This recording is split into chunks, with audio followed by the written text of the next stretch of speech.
Odd Chopper, bringing you my best bet of the day. It is Saturday, October 22nd in the sports world. A fantastic day of sports. MMA in the morning, college football all day, NBA, everything that you could ask for, we've got on the schedule. We've looked at the lines. We've scanned the board. Got a pick that we're hoping is going to cash a ticket. If you've just found out about Odd Chopper, welcome aboard. This is what we do, all things betting, all sports, all the time. If you like what you see, you want to support us, hit the like button, subscribe to this very channel, join the community, check out what we've got going on across everything. Last night, got our college football, hopefully not a sign of things to come with UAB, because they did the old not one, not two, not three, 4 turnovers, and their quarterback got hurt, lost by 3 points in a very close game. They led into, throughout. Those are the bounces right now. Got to deal with them. We're going to get our fair share of, things that bounce our way, whether it's injuries, turnovers, things like that. Seen it many a times.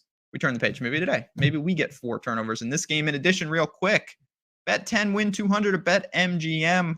Link in the description. If you're looking for extra money, if you say, I don't want to allocate my bankroll to a sport I don't play, this is a way to do it. Sign up. Deposit $10. Bet it on any NHL game, no matter who you bet. It's got to be a money line. But regardless, once a team scores a goal in that game, they give you $200 in free bets. It is that simple. A great way to add some money, give you some more flexibility, take some shots. Where are we going today? It's a lot of good games, I'll be honest. I'm going to the Big Ten. Going to Penn State. It's going to be ugly. 43.5 point total. Penn State. See, this is ticking up a little more and more. 5.5 now. This was 5 just a few minutes ago, but it's at minus 105, and that's okay. Let's get into it. This could be an intense game, but one I think Penn State has decisive advantages in. We'll start with Minnesota. They're 4-2. Not bad. Giving up only 11, nearly 12 points a game. That's a fantastic number. But let's dig into that number right off the bat. They're non-conference. New Mexico State, Western Illinois, which is an FCS team, and Colorado, who did somehow win a game. Those are 3 of the easiest non-con that you could play. So, of course, their numbers look really, really good. Last 2 weeks, they lost to Purdue. No shame in that, but they were at home and they were beaten somewhat decisively. And then they lost by 12 last week to Illinois. Not great, even though Illinois is much improved this year. Tanner Morgan, he's been there, it feels like, for a decade. Took a bad hit last week. His status is unknown for this game. Last week, they had 38 yards passing in the game and 3 interceptions. They cannot throw the ball. Morgan was ineffective. The backup was ineffective. They only have one out. It's to run the ball every single play.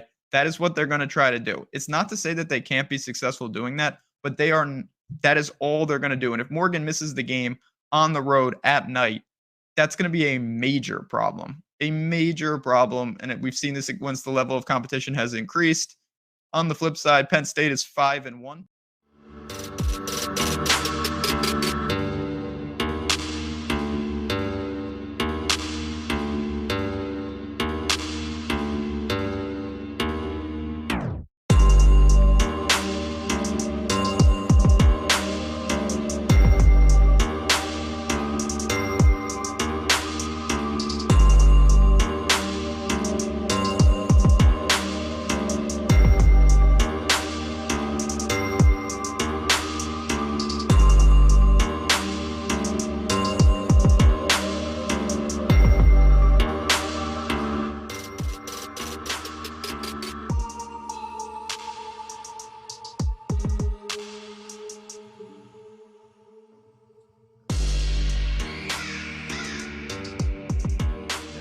Obstacle so far is just remembering where all these different things need to be clicked, where everything needs to get dropped for updating my spreadsheet and all this stuff. It's every new start of a season is always a challenge.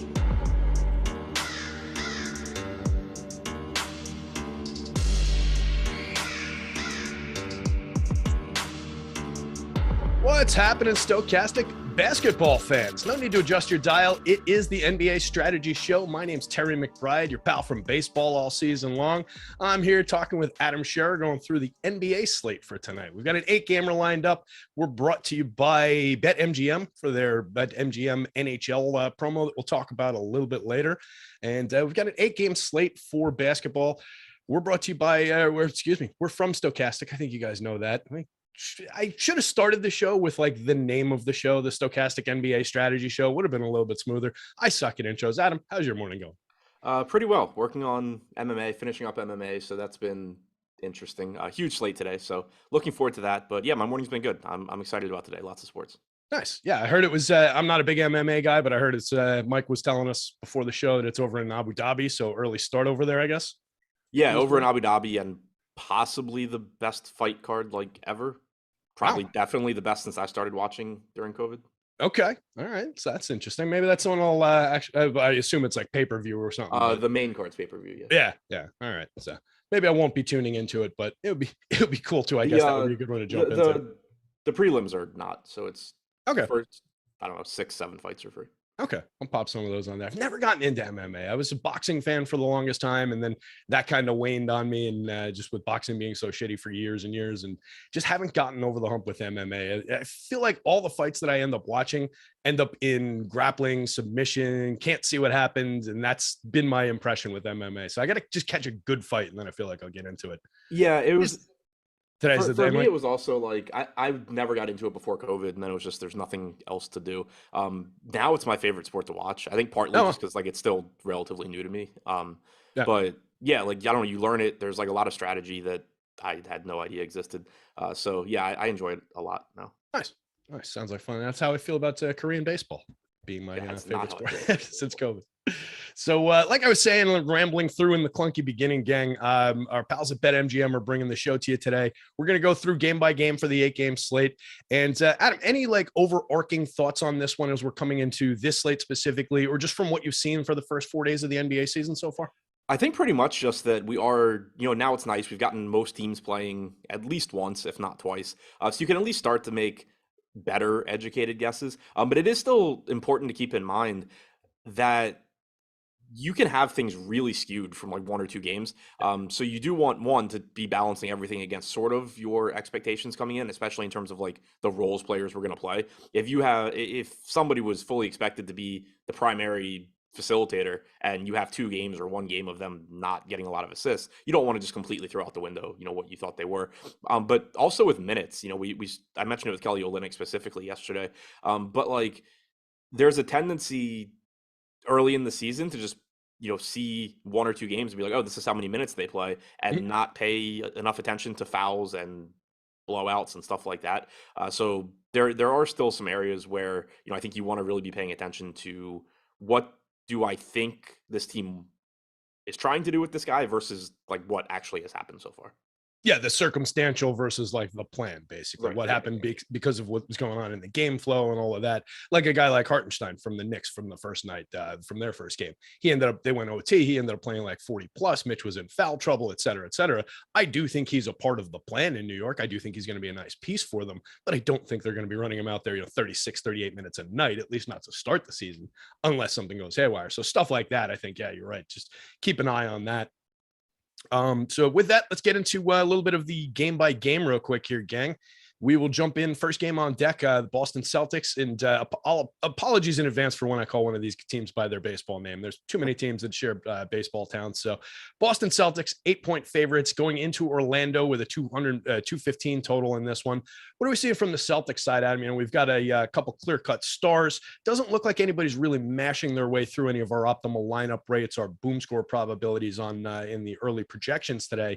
One thing that does jump out, a lot of multi-position eligible guys on the Celtics side of things, and a lot on both sides, really on both sites for this game. So a lot of moving parts, but I don't know that any of them really stand out to a big degree more than just, hey, this is a good player in a relatively good situation. Yeah, like there's some decent ownership coming in on DraftKings, but nothing too crazy. Marcus Smart leading the way at 19% projected ownership, 12% chance of being optimal. Derek White at 4,200 looks like a reasonable value, 13% chance of being optimal. Jason Tatum's salary jumped $900 since last night. That's not to say he's overpriced, but he's back to being correctly priced. Just looks like a solid option as well. It is a good matchup for them. There is, potential value in guys like Smart, White, Brogdon off the bench, Al Horford if he can avoid fouls. But there's not like one guy that really stands out as a great play to me, I don't think. Smart, again, pulling the most ownership, but also probably going a little bit over-owned here. Yeah, I think that makes sense. We saw Derek White has been, a little bit back and forth, 27.9 FanDuel points in 24.6 minutes in the last time out. Over the first two, 8.85 fantasy points per minute. So he's going to be an interesting little wrinkle. I think some of these, secondary guards from the Celtics are just going to be a little bit annoying through part of the season as this starts to shake out. Yep. Any value guys that are standing out at all, like not having Robert Williams in there, of course. Some of these big men have seen a little additional time. Like we've seen probably too much Noah Vonleh already at this point. Grant Williams, any of those guys for like value type plays from cheap? So, I mean, White's cheap, but I think the one guy that I would really single out is Al Horford because we haven't gotten a good game from him yet. He had huge foul trouble in game one, didn't play a lot of minutes. Yesterday, we got the minutes. We got 33 and a half minutes, but didn't do anything. He's been a fantasy point per minute guy without Robert Williams going back to last year. So I do think there's a lot of upside for him here, even though, it is a back-to-back, so there's some risk there. And then also, obviously, there's just some old Al Horford risk. But at that price tag, I do think that he offers some value. Yeah, definitely seems like there could be some upside. 5,600 on FanDuel center and power forward eligible, 5,400 on DK, same positioning. So that's a piece that you can move around. And I don't know that we'll have a monster performance out of him, but you don't need one at those prices. I mean, if he comes in at that point per minute kind of Al Horford traditional performance, I think we're home. Let's take a look, jump over to the Orlando side of it. Does look like we've got Cole Anthony standing out with a very nice leverage score on both sites to start the day, pulling in a decent optimal lineup rate in our tools. This team might be without Jalen Suggs today. He came down hard on his ankle last night. He's currently listed as questionable. So we'll see. It's a game time decision. We'll see what happens with him. Obviously, we got shows later in the day to pick up on that news. But what stands out to you from the Magic side of things? Yeah, the Suggs news is pretty big because obviously he's a high usage guy that is competing for minutes in that backcourt. He got the start ahead of Anthony yesterday after Anthony had missed the opener with an illness. If Suggs is out, I think that does help to solidify Cole Anthony's minutes most likely. He played 28 and a half minutes, 26.8% usage rate. So you mentioned him standing out in terms of leverage score in the boom bust tool. I think that makes sense. He's 5,900, so reasonably priced. Not a great matchup, but it's just somebody that's not afraid to go out and shoot. Other than that, though, there's not much that really stands out here. Banchero's obviously looked great, but he's also $7,600, so I think pretty much correctly priced. There's certainly a lot of guys in that price range you can get to that are going to look good. Franz Wagner, heavily involved as a playmaker. He's going to get decent usage here, but he's also 6K in a tough matchup. There's not a ton that I really like from Orlando. Yeah, same here. Keep an eye on the Cole Anthony situation. Looking down the board, Franz, Wendell Carter, 0.86 fantasy points per minute to start the season. The Banchero one's interesting. I mean, 1.34 FanDuel points per minute to start the season. That's fantastic because a rookie coming in the gate. Do you think, 134 is probably high, but he's sustainable well over a fantasy point per minute for the season, I would think, right? As a premium rookie coming in. Yeah, I would think so. Yeah, I mean, I don't necessarily think he's going to continue doing this. Right. Yeah, that would be outstanding. Right. He's producing at the same rate as Jason Tatum right now, from a fantasy point per minute standpoint. But yeah, I do think that he's going to be a good point per minute guy. Just somebody to watch. And he came in, like you said, 7,600 on both sites, just appropriately priced. But maybe there's a little upside if he continues that level. But if he comes back to maybe a little bit comes off the top of that, I think that price is going to be dead on at least for a while as he finds his footing in the league. Doesn't look like there's much else to talk through on the back end on the Orlando side with value plays or anybody like that. So let's move on. We'll take a look. Detroit Pistons, 1-point favorites going into Indiana to face the Pacers. 229.5 total, second highest total on the board in this one. So potentially some interesting plays here. Curious to see what you think about it as I'm jumping over. And there it is. Trying to find it in my little sheet here. We'll start with the Detroit side of things. Some interesting players, some guys who play at around or above a fantasy point per minute in terms of Saddiq Bey, Cade Cunningham, Isaiah Stewart, guys like that. So are you looking at any of these Pistons who just got absolutely torched by the Knicks last night?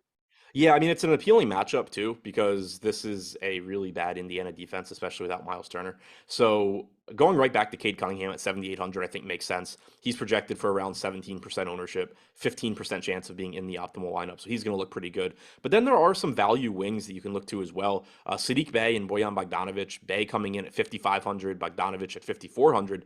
They're both pulling ownership, but they both also grade out as good values here. We know Saddiq Bey gives you a nice ceiling. He's not the most consistent player, but we've seen a very high ceiling from him going back to last season. We saw a big game from him last night as well. Projected for 24% ownership, 21% chance of being optimal. So that looks pretty good. Bogdanovich is actually projected to go a little bit under owned at 16%. So I like both of those guys. And then Isaiah Stewart also with Marvin Bagley sidelined, 5,200 for him. Certainly a reasonable price tag. He's, around a point per minute fantasy producer. Last night, like you said, they got blown out, but he still played 30 minutes, a little over 30 minutes. Probably would have played more had that game been competitive. He played a ton in the first half. Really optimistic about his playing time right now. Yeah, looks like a nice piece. And just there's a lot of affordable pieces that you can kind of mix and match through some, same type guys, depending on where you need it for salary, for position, just how they fall day to day across both sites, really. Any love for like Jaden Ivey, who had a 28.9 FanDuel points performance last night in 29 minutes, putting up 1.06 to start his NBA career. 6,300 at shooting guard on FanDuel, 69, a little high on the DK slate. Yeah, I think the price is just a little bit of an issue. Yeah. It's a position where there's no shortage of upside. There's no shortage of good fantasy producers. And he's kind of just already locked into this price range where he probably belongs. Yep, seems about right. Taking a look on the other side of this one, we've got Jalen Smith as questionable. I think it's probable. It looks like he's probably going to go, but there's definitely a little bit of a question mark about that. We've seen some interesting things happen with this Indiana team with Miles Turner already getting a ball boy involved in the early part of the season on the second day of the season to screw everybody up and put us back into a fire drill and really get our processes running for late swapping or for last minute swapping, I guess I should say. But looks like there are some interesting pieces on the Pacers side of this one as well. High total in this game, big leverage score and decent optimal rates, boom score probabilities on Isaiah Jackson, who has been a 1.2 fantasy point per minute player over a short sample so far in the early going here. We've got obviously Tyrese Halliburton, slow start to yesterday's game, but then ended up coming through, finished at 47 FanDuel points in 27.1 minutes. So decent game out of him. What are you seeing from the Pacers side of things? So this team is a mess. Rick Carlisle said I think it was after yesterday's game, that, typically he's not one to mess with rotations, but he basically said, given what Indiana is doing this year, which is tanking, he's more open to just messing with rotations. We might see a different lineup today. But then also Jalen Smith got hurt yesterday after playing a really weird rotation anyway. So he started the game, played like 6 minutes, went to the bench, comes back in for a minute, goes back to the bench. Then he doesn't start the second half. They went with Isaiah. No, they went with Goga ahead of him to start the half. Then he subs back in for 14 seconds, gets hurt, and leaves. So don't know if he's going to play today. If he doesn't, then you're probably going to see one of Batadze or Isaiah Jackson start. They are both very good point per minute guys. Jackson 1.16, DraftKings points per minute last year. Batadze 1.05. So if Smith's out, you're getting value there. Jackson only 4K, Batadze only 3,300. You could probably play them both if he's out, but certainly play at least one of them. You also have a $3,500 Terry Taylor that could potentially play more minutes if Smith is out. So it's really difficult to pinpoint how that rotation is going to go because Indiana just doesn't give a shit. But they do have plenty of cheap front court guys to get to. Mm-hmm. And then you mentioned Halliburton at 8K. He's just going to continue to look like a good play at that price range. Very heavily involved as a scorer, very heavily involved as a playmaker. He's just going to consistently be a really strong option. Yeah, absolutely. That price needs to come up 8,000 on DK, too cheap, 8,200 on FanDuel, too cheap, multiple guard eligibility. Gotta love that. Do you have a preference? Like if it came out that Smith wasn't going to go, you were going to get either Jackson or Goga. Do you have a preference between those two? Between like, I would rather have this guy as my weapon for DFS tonight. I mean, Jackson's got the multi-position eligibility, which is nice. Goga is the cheaper one. Realistically, I'm just going to lean towards whichever one is starting because I think that's the best. Like, you can be the most optimistic about their minutes. But I will also say you're probably going to get a really nice bump in ownership for whichever guy is starting and then not as much for the one coming off the bench. You can still play the one off the bench. Not sure yet if I want to play them together, but at the very least, you can, like, if Goga's starting, you can just play Isaiah Jackson as the backup, hope that either he just produces a lot in 20 minutes or the rotation gets wonky and he ends up playing more minutes than Goga. That certainly can happen as well. So they both look really good. From a minutes projection standpoint, I would go towards the one starting. From an ownership standpoint, though, pay attention because I think it's a very, very volatile situation regardless of who starts. Yeah, makes sense. Do you think that probably just on that name, that DFS buzzy name, if Goga gets into the lineup, he pulls more ownership attention than I think maybe a Jackson would? Or do you I don't think that think we're so. I beyond think that point? people are aware of People are Jackson too after sharp. last year. Yeah. He's just a really good point per minute guy. Yeah, absolutely. Last question in this terrible game. Buddy Hield, guy that's come up a lot for me on FanDuel. He's much more expensive. He's 6,300 on DK at small forward. On FanDuel, he's a shooting guard or a small forward at 57.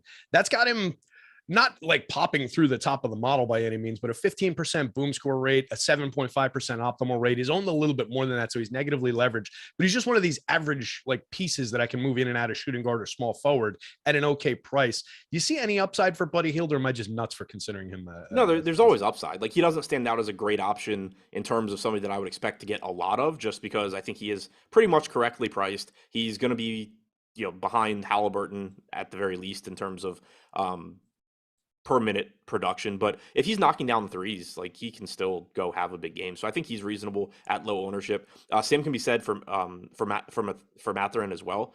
He's been extremely efficient so far this year. That's unlikely to continue, at least at that rate. But he's also been very aggressive offensively. He's looked good, and he's on a team where there's no reason for them not to just let him see what he can do.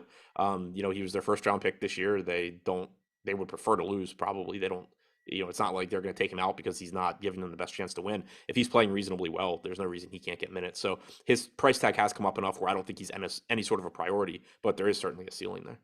Yeah, nice start for him. 1.23 FanDuel points per minute. So definitely interesting piece. And somebody that we should definitely expect to see get plenty of minutes for them. Everybody out in the chat, like, subscribe, hit those things. We shouldn't have to tell you these things at this point, guys. You guys watch all these shows every single day. You know the program here as well as I do. And I'm the one who forgot to say it at the top of the show. So hit the like, hit the subscribe button. Helps you find out when we're going live, when we've got DFS offers, giveaways, all that fun stuff. The thumbs up help me and Adam look good behind the scenes. We've got promo code Hardwood.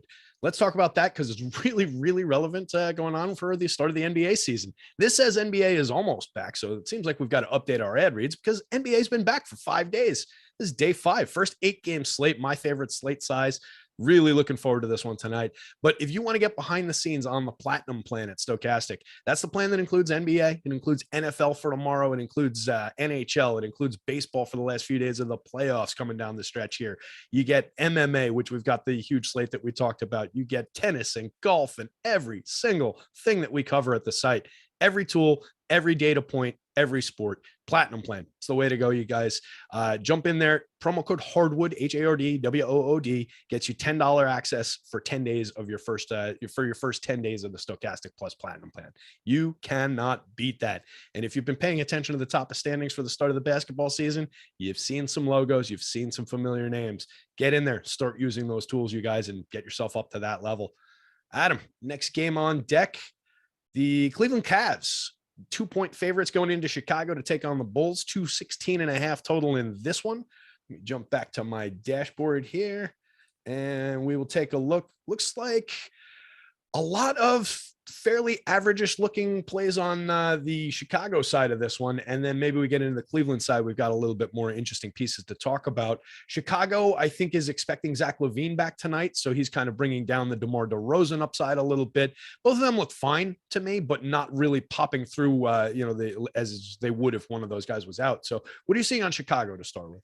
Yeah, I think LaVine coming back kind of just throws a wrench into things because you actually saw a price increase too, where like DeMar DeRozan was priced down yesterday for whatever reason. He was 8,700. Vooch was like 7,500. Now you've gotten DeRozan up to 9,600. You've gotten Vooch up to 8,100. But Zach LaVine's coming back. So while DeRozan and Vooch are certainly still good players and they're still going to have their games even when LaVine is active, now you're just paying a premium for them with Zach LaVine back out there.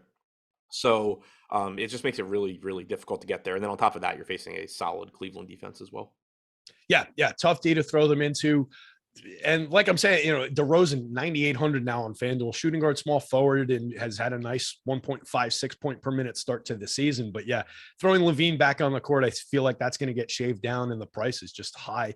Is LaVine interesting to you? 82 on DK. It doesn't look like he's, really trending through anything in terms of boom or optimal lineup rates.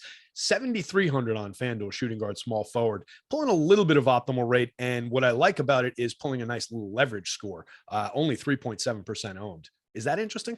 Somewhat, because I don't know how many minutes he's going to play. Like they said, he's Yeah. not going to be limited, but I just don't believe them. Like I don't know what they're doing with him, or it's such a weird situation. Like he was playing in the preseason, Right. and then it was just like, oh, I don't know if he had a setback or what. They just they called it injury management, and they sit him out 2 games, and then they're like, all right, Levine's back and he's not limited. Like maybe he's not, but I just find it hard to believe that he's not playing like 30 to 32 minutes. That they're actually going to let him go out there and play 36 to 37 after not being able to play in either of the first 2 games. So I don't know. The whole thing's really weird to me. At low ownership, like he's certainly a good fantasy producer. If he plays 36 minutes, you would love him at 7,300. I just don't believe that's actually going to happen. Yeah, and it looks like that's what we're thinking at the site as well. We've got him at 32.8 minutes. So definitely a spot to keep an eye on, any beat reporter news or anything like that. Keep an eye on where our minutes go. But like you're saying, I mean, 1.07 FanDuel points per minute last year. Decent producer, at least for that price. Let's jump over to the other side that I think is definitely more interesting. The Cleveland Cavaliers with Donovan should have been a Nick Mitchell leading the way. Karis LeVert, Kevin Love, Jarrett Allen. There's some pieces on this team. Evan Mobley, obviously. I'm just looking at the FanDuel side as I'm looking, jumping over to DK. It looks like Chetty Osman is pulling a decent amount of ownership for just $4,000 as a value piece over there, getting a decent amount of ownership on popularity on Mobley and some of the other players I named. So where are you going with the Cavs, and what's standing out to you? Yeah, Chetty started the third quarter last game when Garland was hurt. We know Garland's out today. So if we assume Chetty's going to start, he looks like a good value. Never the most comfortable piece to get to, but he played basically a 7-minute rotation to open the third quarter, close the game 9.5 minutes. If you're going to get 30 minutes from Chetty at 4K as a projection, he's going to look pretty good. I think Garland being out is likely a benefit for Donovan Mitchell as well. We obviously don't have a huge sample of how they're going to interact alongside each other, but now you don't have to worry about it. You know that Garland is going to be replaced by a lower usage, less ball dominant guy. So Mitchell should have the ball in his hands even more. It's also likely a benefit for Karis LeVert at only 5,800. Now, instead of having to contend with Mitchell and Garland for touches, he only has to contend with Mitchell. So he's going to look a little bit better. He's projected for 18.5% ownership. So I do think there's quite a bit to like from Cleveland. From an ownership standpoint, I'm kind of surprised Mitchell's not getting a little bit more. I understand he's expensive at 9,200, but it's his offense right now. Yeah, absolutely. I mean, him being the man at 1.45 fantasy points per minute in the FanDuel scoring to start the season, 49.9 the last time out, getting the attention, getting the minutes, obviously on the FanDuel slate too. He's more popular on FanDuel because he's only 8,500 shooting guard and point guard eligible. So pulling the ownership, but it's appropriate with where we're seeing him in terms of the optimal rate. And then to your point, yeah, he's actually technically a sliver of positive leverage on DK because we've got him 8.4% optimal, only 8% owned. That feels light in terms of the ownership for a player like that with just his sheer upside in terms of scoring when he's going to be able to command the offense and do whatever he wants out there. So yeah, I do mean, like that. and obviously different team, different circumstances, but he played 8 games without Mike Conley last year.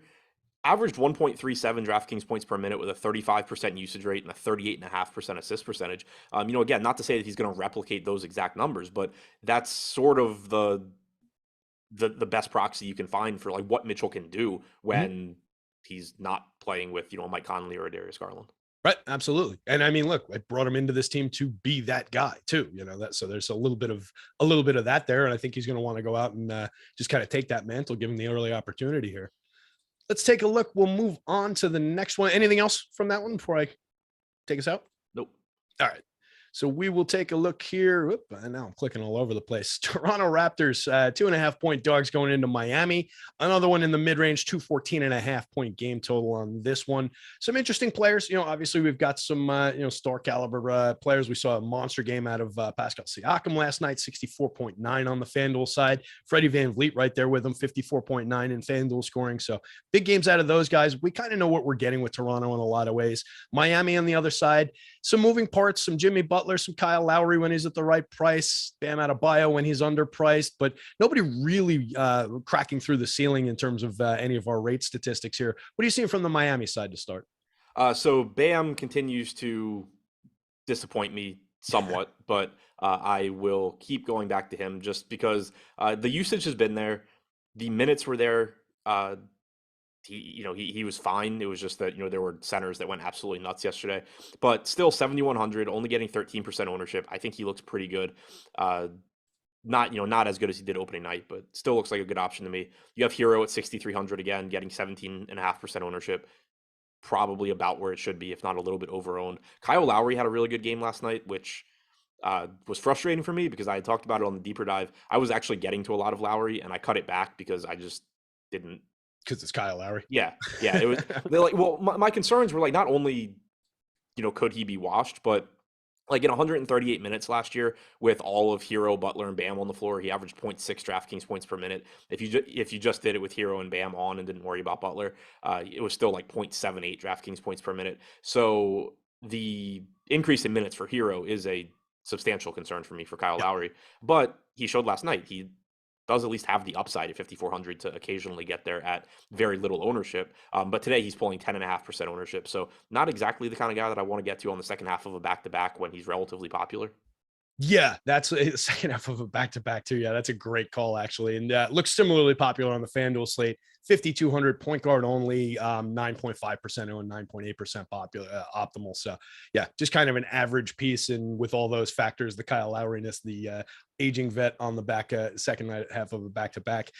Victor Oladipo, questionable, I think, for this one, but it seems like he might go. Any interest in him? I don't expect that we're going to get enough minutes. He's only projected 13 and change on our board here, but he's just a name that I feel like will come up if he ends up confirmed to be in. Yeah, no interest for me there. He's 5,200. It's not even like you're getting a really cheap price tag. Okay, on FanDuel he's 39 on FanDuel. I'm gonna move this. Let me move this video window over so that I can actively see the DraftKings pricing. For some reason, I was covering up only the DraftKings pricing. That didn't make much sense. On the other side of this one, like I mentioned, Siakam, very, very big game last night. Looks like he's projecting through pretty nicely for us again today. 8,500 over on DK center only, 86 on FanDuel center and power forward. Pulling a 20% optimal rate on DK, 25% on FanDuel, and positive leverage on both sides to a pretty strong degree. So just start us there. What about Siakam to go right back to the well with him tonight? Yeah, only projected for 10% ownership, and he's center only, so that's gonna drive down the ownership, and I get that. But he's also cheap. His price tag's been coming up as the year's gone on, but he started out so inexpensive at like, I don't know, I think it was like 7,100, and then he came up to, I think it was like 7,600 yesterday. Now he's up to 8,500. So now he's more in line with like kind of where he should be, but he's also just really, really good. And he's playing for Toronto, so you can feel confident he's going to play a lot of minutes whenever he's healthy. That's, just what Nick Nurse does. He played 37 minutes yesterday. I expect similar playing time tonight. Not a good matchup. So that combined with the increasing price tag, I think it makes sense that he's getting like 10% ownership or so. But I think it's a good spot to get to in tournaments. Like you said, we do have him going a bit under owned. Yeah. And then his pal in the backcourt, Freddie VanVleet, on the DK slate, 8,300 point guard, shooting guard, 5% optimal, not pulling any ownership. If you can get there and you want him, I think there's at least some viability for upside that's going to be completely unowned, but it's not like he's one of our most optimal pieces. On FanDuel, Freddie VanVleet is 7,100 as a point guard only, 18% optimal, 12% owned. Nice little 5 leverage score. Looks like a piece to me, at least on FanDuel. Are you getting any shares of him on DK? And then do you agree, I guess, as far as FanDuel? Yeah, I mean, he's always interesting to get to in tournaments, like because when, for example, on DraftKings at 8,300, he's overpriced for his median projection, but he's just one of those guys that he's going to play a lot of minutes, and he's going to have those games where he's on fire and he's calling his own number, and it's just the Fred VanVleet show. And even if you're not somebody that has frequently rostered him in the past, that's true because you've rostered Pascal Siakam or you've rostered Kyle Lowry when he was there, or you've rostered these other guys, and you watch the game and it's just like, oh shit, Fred VanVleet is just dribbling in circles and then shooting 6 seconds later and making every shot he takes. Everybody else on this team is dead, and Fred VanVleet's going to score 60. So like he just has those games, he has that upside. So when he's overpriced, he's still kind of interesting in tournaments because being a little bit overpriced drives down the ownership. And then on FanDuel, where he's not overpriced, he's just a good play, and obviously you can play him. So he's one of those guys where like I'm always interested in him to some extent, whether it's because I think he's a good value or because I think he's not a good value in some ways.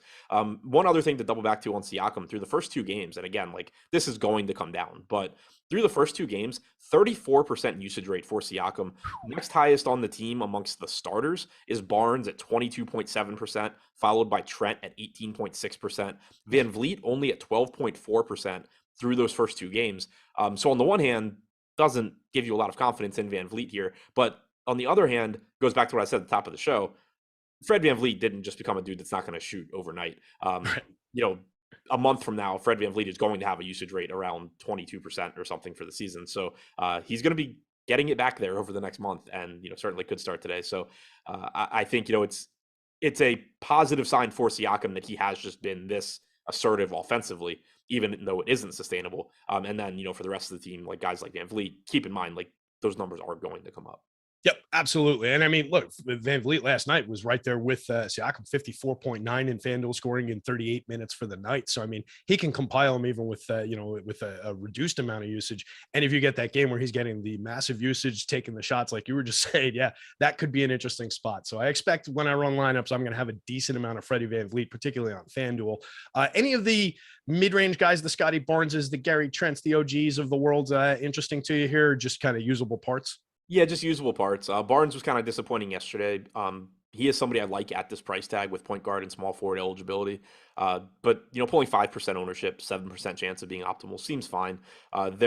He started on the team through 2 games and potential assists with 7.5. He led the team in game 1 with 9. So I think it's just you're going to see a lot of volatility between these guys because they have so many players that can sort of do the same thing. Yeah. But Scotty Barnes is a good player. He's likely improving from where he was last year. He's going to give you some good games at that price point. And the same goes for guys like Trent and Anunoby, where they don't stand out as priorities, but they're also just good players. They're going to play a lot of minutes. So to me, Siakam's the guy I feel the best about here. And then all of Barnes, Anunoby, Van Vliet, Trent are just sort of like, yeah, they work in tournaments because they have high ceilings. Mm-hmm.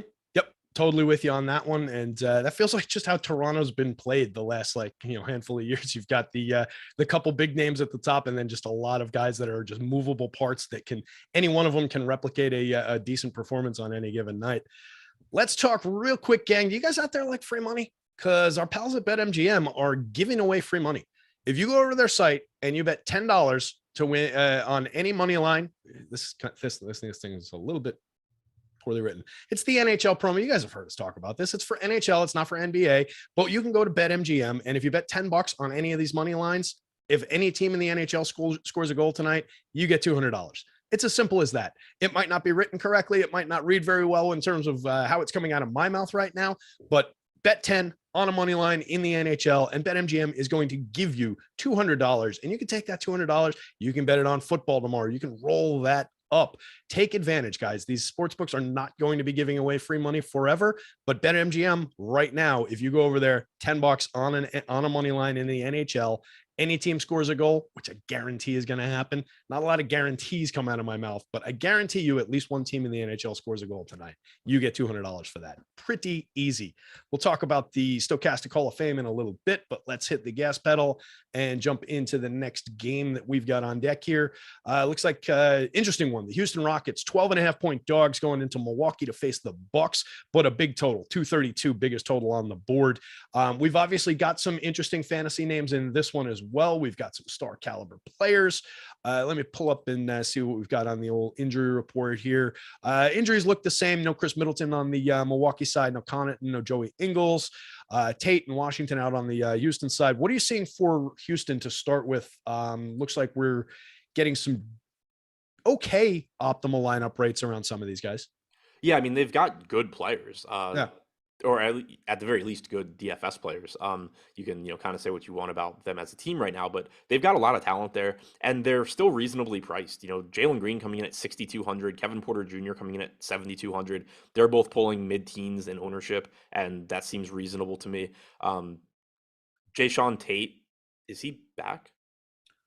I was just looking at that because he's on the injury report as out in one spot, but he's in our projection. So I'm not totally sure. Morning projections, gang. The slate's not locking for another many hours. We'll get it worked out, but I think he's out. Okay. Yeah. So that does matter because he's 4,200. But yeah. And we also have Şengün with 27% ownership. I don't know if that holds. I guess depends on if Fernando's going to play or not. He is the most popular player at Stokastic, that's for sure, based on all the. So is Fernando confirmed out? I know he had an injury yesterday. The Rockets Fernando's not on the injury report I'm looking at. Okay, I'll say because they haven't released an official injury report. So I keep saying injury report, but just like fantasy injury site kind of thing. So that's going to matter too. Like if Fernando were in and starting, then you have a very volatile option in Şengün, which at low ownership is nice. If Fernando is out and you're just getting the Şengün show, then 5,400 looks fantastic. So there is also plenty of foul risk for him, but aside from that, like he's going to look great. But Jalen Green at 6,200, we saw him really step it up at the end of last year. He's been good out of the gate this year. Last night was a lot of fun. Him and Morant just going back and forth in that game with Memphis. Kevin Porter Jr. obviously looks good as well. Yep, absolutely. Looking at Şengün, let's say that he is the fixture there, and we do get that injury. Şengün, as we currently have him, 26.2 minute projection, a negative 21 leverage score on FanDuel, and negative 11 leverage score on the DK slate. Do we care about that leverage if we're expecting him to get a decent amount of minutes here? Not too much, I don't think, because he's just going to project as a really, really good option. Yeah. You're talking about someone that averages well over a fantasy point per minute, and that minute projection too, like he could play more than that if he actually, just doesn't get in foul trouble and plays well. So, I mean, it's one where he's going a little bit over-owned, but also you're just going to get really highly projected lineups with him. And there's probably going to be spots elsewhere that have guys that are easier to get away from with like more similar alternatives at lower ownership. Yep, makes a lot of sense. So that's going to be an important one, gang. Keep the eye on the Bruno Fernando news, Jayshawn Tate news, and we'll see what happens with Houston. I'm sure we'll talk about it later. Do you have the Jabari Smith ownership for price tag for FanDuel in front of you? No, actually. Why is he not populating? He might not be populating just because we had a naming convention thing with him. Yeah. Okay. So he's 5,700 now. I know he had been really cheap. Okay. He's up to 5,700. So like he looks fine, but I just wanted to make sure that he wasn't still free on FanDuel. Still, yeah. I had gotten a ton of him the last couple of days. So I guess he's just not coming up still. And I pasted I move our boom bust and a couple other things over here. So I know yesterday he was coming up empty in some of the tools just because one of the sites has the second on his name. So it was screwing some stuff up, but I'm sure we'll get that fixed. What about on the other side of this one with the Bucks? Obviously Giannis drawing a massive optimal lineup score on both sites, 11 grand on DK, 11.5 on FanDuel. Best player in the world, or one of a very small handful of great players in the world. He's a name that you can always go to, but he's super popular. 34% owned on DK, pushing 50% on FanDuel. Bobby Portis, Drew Holiday, some other pieces on this team. What are you doing with the Bucks here?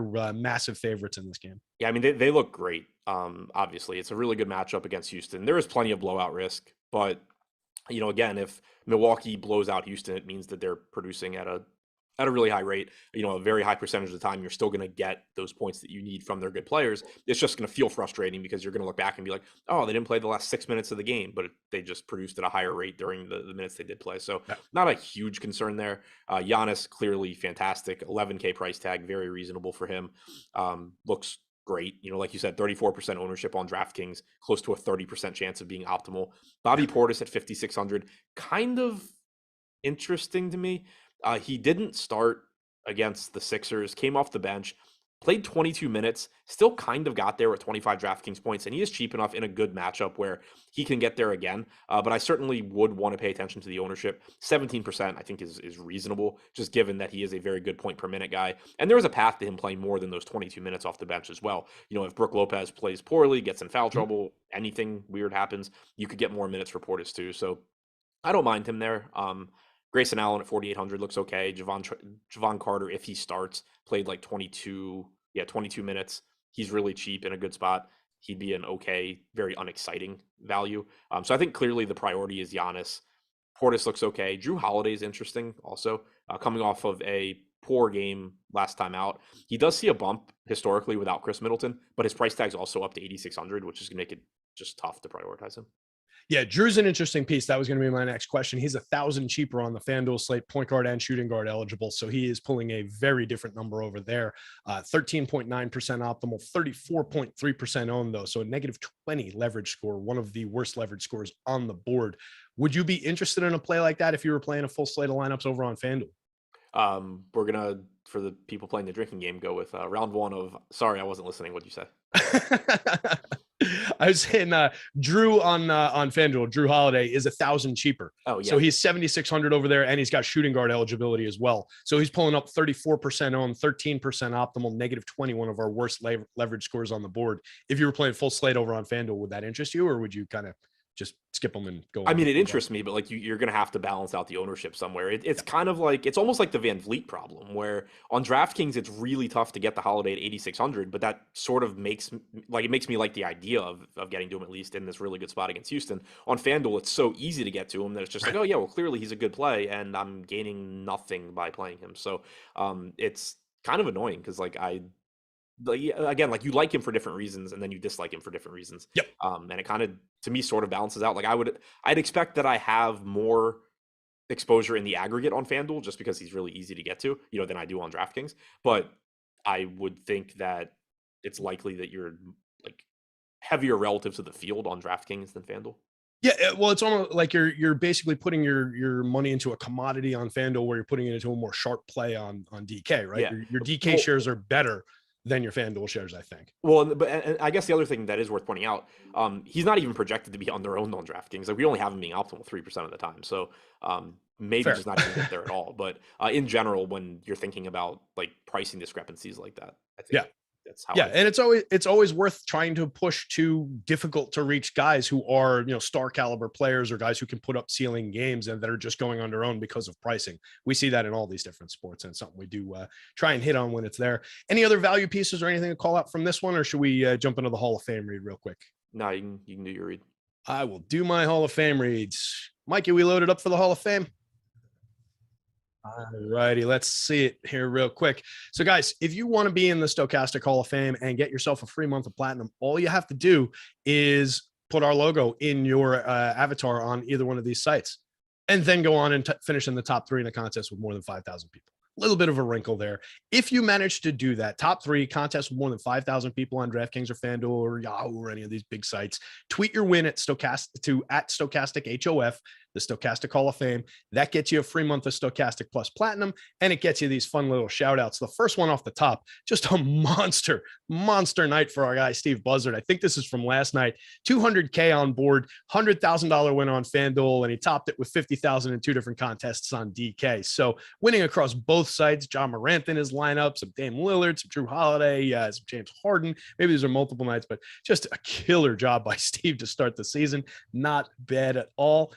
Next one up on the list here, Ginger Hammers on Twitter. Shout out to Stokastic team and the best projections in the business. Nice boost to the bankroll to start NBA. Can't wait to blow it all on NFL. I know how you feel out there, Ginger. Won $2,700 on $40. Not too bad. Shouted out the whole team there. Next one, Josh Costigan. Came in third on the $5 single entry huddle with an Andy Dalton 0.9% captain. Tools can't be beat. Not too bad. $4,000 on a $5 single entry. Not bad at all. Congrats to Josh. Money Mike, reading EMAC DFS articles and using the lineup generator, things come together. Gave me a profit this weekend. Saw a little $550 profit in the 4K Sunday night showdown on last weekend. Charlie Rodnison, I thought today was going to be an L starting off, but I'll take the split with others. Got to trust in Eric Lindquist's all-time player Zubac. Great low on call. Thank you. He took down a $2,700 score. Last one, Chris Cipollone took down, looks like hockey. A couple hockey bets here. Went to a solid little parlay. Not too bad. Thanks again to Andy. Couldn't stomach going with the Devils. I never want to go with the Devils. Big Ranger fan here. The Ranger shirt on today. So congrats to everybody in the Hall of Fame. Once again, guys, tweet it at Stokastic HOF if you finish in the top 3 in a contest with more than 5,000 people in it. Those big showdowns with 200 away chops, those don't count. So congrats to all the winners. Let's move on to a couple 3 games left here. Memphis Grizzlies, 5.5-point dogs going into Dallas, 219.5-point total in this one. We saw an explosion in fantasy points last night from Mr. John Morant. Definitely an interesting player. You've got Luka answering back on the Dallas side of this one. What are we thinking from Memphis? We'll start with the away team here. John Morant, Dillon Brooks potentially back in the lineup today. What are we saying? So mostly I want to watch this game, but Dillon Brooks makes a big difference here. His status, do we have an actual status on him? Let me actually click on because optimism that Brooks will suit up for the Saturday game. That's the best I can do right now. Optimism from who? The Mavericks? That's beat reporter talk. But like Brooks makes a big difference here in all seriousness, because Ja Morant is obviously really talented and really good and has a really high ceiling, even if Dillon Brooks plays. But you have gotten an elevated price tag on Morant. And if Brooks is back, and especially if Brooks is starting and just not limited, he does cut into Morant's usage. He cuts into Morant's production. So you're getting more of a situation where Morant's a bit overpriced and you're just hoping to get that, huge ceiling game. Whereas if Brooks is out, I don't really care about Morant's price all that much because he just projects so well without Dillon Brooks. Similarly, the actual real reason that I'm hoping Brooks doesn't play today is I'm owed some money on Desmond Bane, and I haven't gotten it yet. He has shot really, really poorly through the first 2 games. He's an efficient shooter. Since last season, a 59.1% true shooting percentage. He has been god-awful out of the gate, but he's getting the opportunities. He's playing the minutes, and he is someone that sees a spike in usage without Dillon Brooks. He sees a bump in production without Brooks. So it's really going to piss me off if Brooks comes back today, and I just don't get to keep playing Desmond Bane. If Brooks is out, I love Desmond Bane. If Brooks is back, you can still play him, but it's just a much less appealing play at 6,500 than it would be if you were out. Yeah, absolutely. And you can see that in our tools right now. We've got Brooks projected in and pulling 28.7 minutes. So it definitely puts a little bit of a ding on Bane compared to how he's looked the last few days. But I agree, still playable. And if you get Brooks out, definitely a nice spot. 6,500 on DK, 67 shooting guard and small forward over on FanDuel. On the other side of this one, Luka stands tall kind of on his own, some movable parts on the Dallas side in terms of like Christian Wood, Spencer Dinwiddie maybe here and there. But the main talking point, I think, Luka and maybe some JaVale McGee on the DK side of things.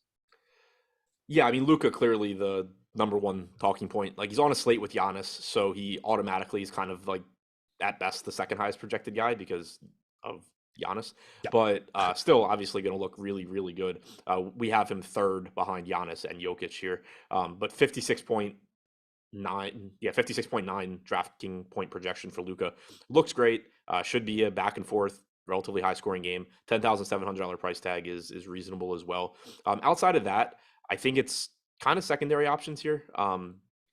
You have obviously Luka just dominating every stat for this team, so it's tough to like love anything else. The next highest owned guy on DraftKings is Dinwiddie at 5.5%. He was in the starting lineup opening night after Jason Kidd had said that he would be coming off the bench because NBA coaches love nothing more than lying. Ended up playing 27.5 minutes, did deal with some foul trouble, played a very abbreviated stint to open the third quarter, so probably would have played into the low 30s. He's a reasonable value at 5,600. JaVale McGee at 4,500. We know he's a great point per minute guy. He played 14 minutes. I expect that to more or less be his rotation this season, and at least until somebody gets hurt. Christian Wood played 24 minutes off the bench. We know he's a good point per minute guy. He's got plenty of upside, but he's also 7,500. So like that's really, really tough to get to unless he happens to find his way into like 30 minutes, which I don't think you can really expect. Yeah, and just not pushing numbers in our tools on either of these sites at that price. Let's move on. We've got to hit the gas pedal. Show coming up behind us that I forgot about. But Oklahoma City Thunder, 8.5-point dogs going into Denver. Denver potentially getting Jamal Murray back. I think that is the expectation with their home opener here. That was why he was held out from the first night of the back-to-back. So starts with OKC. Looks like a lot of average kind of potential with around like SGA, Josh Giddey, the featured players over there. Anybody really stand out to you? Yeah, I mean, a couple of massive games, particularly from SGA opening night. He's always got that potential, which is nice. It's also extremely difficult to trust OKC, and I think this year it's going to be really difficult to trust OKC because obviously we expect teams to tank a little bit harder even than they normally do. But SGA only getting 4% ownership. He's also $9,500, so you're just talking about a pretty expensive price point for him. It was nice to see him play nearly 37 minutes in that game. Again, I don't think you can like trust them to always do that, but it's nice that at least they did in that game. So we know it's possible. There's not much that stands out to me here. SGA, if you can get to him in tournaments, makes sense. Dort is a reasonable value at 5,500. Not anything I'm like going out of my way to get to though. Yeah, everybody looks like they're priced and projected just kind of who they are and the situation that they're in. So on the other side, Jamal Murray, obviously the big wrinkle coming back, potentially most likely coming back. He's 5,400 point guard shooting guard on FanDuel. He is 7,700 point guard only on DK. if we're expecting any kind of minutes out of him, maybe he's got a little bit of appeal on FanDuel at that price, but I'm not sure what to really expect. We've got him projected at 25 minutes. I just think he has an impact on some of the rest of these guys. What are you seeing in terms of Jamal Murray and then just the Nuggets overall? Yeah, I'm expecting Murray to be limited, so I'm not really interested in him. He does pull Jokic's production down a bit, but Jokic is still one of the best options on the slate. I had mentioned second highest projected player. Going back to the start of the 2020 season, with Jamal Murray on the floor, Jokic has averaged 1.55 DraftKings points per minute. Without him, he's at, I believe, 1.73. So the point there is, yeah, he cuts into his production, but he's also still the best or second best point per minute guy in the NBA between him and Giannis. So he's still going to look really, really good. Aaron Gordon is just sort of a guy. Michael Porter Jr. Probably loses a little bit in terms of usage with Murray back, but he's also only 5,800. So I think he's a reasonable play as well. Yeah, and just to throw it in there, we are running out of time, but Aaron Gordon's 7,000 on DK, 5,800 still over on FanDuel, so he'll be coming up a decent amount in optimizers. I do worry a little bit around like his assist potential. He is a decent facilitator at 10.9% assist rate for a forward, so maybe some of that goes away if Murray's back in the rotation, but we're sweating little nitpicking type stuff there. And we have one last game to talk about. We've got the Clippers, and we know for sure that there's going to be no Kawhi Leonard. Rest night for Kawhi, rest night for it looks like John Wall out as well. I didn't see that news specifically, but the Clippers going up against the Kings here. Anything stand out to you from this one, Adam? Well, their bench maybe gets a little bit easier to predict when you don't have Kawhi and you don't have Wall. Wall being out should be good for Reggie Jackson's minutes. I would think Terrence Mann should play more than 5.5 minutes. I don't think that's really useful for DFS though. But the big thing I think is Paul George played 36 minutes. Had like a 23% usage rate, but with no Kawhi, you just expect that production to go up.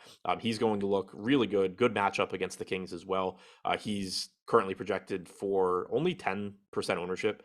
He's 9,300, but I think he's a solid option here. Norman Powell should play more minutes without those guys. He's only 4,800, so he's going to look like a really good value.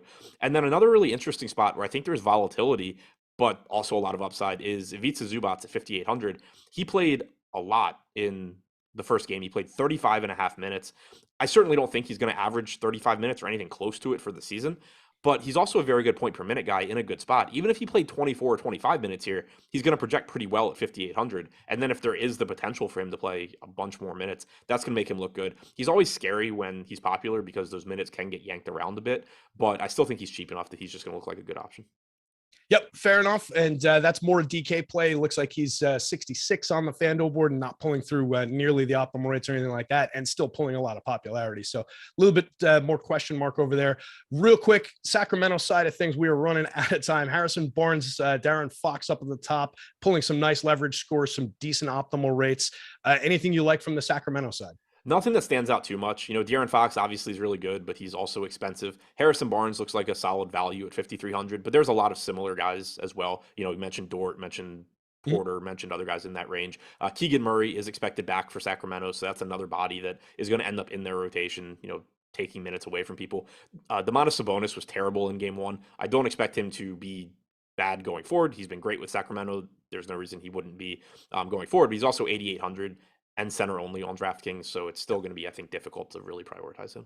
Yeah, 8,000 center power forward on FanDuel, not really standing out. Much more ownership than any of his optimals or anything like that. So I think with that, gang, that'll bring us down to the show. A couple extra overtime minutes there. Make sure you hit the BetMGM NHL promo. Get yourself $200 free. Make sure you're sticking around here. We've got coming up next, college football live before lock right after this. 12 noon NHL strategy show, 1 p.m. NFL strategy show, 5 p.m. back for the NBA deeper dive, followed by the 6 p.m. NBA live before lock. Loaded day of sports. We appreciate everybody hanging out. Hit the like, hit the subscribe. We're out of here. Thanks, Adam.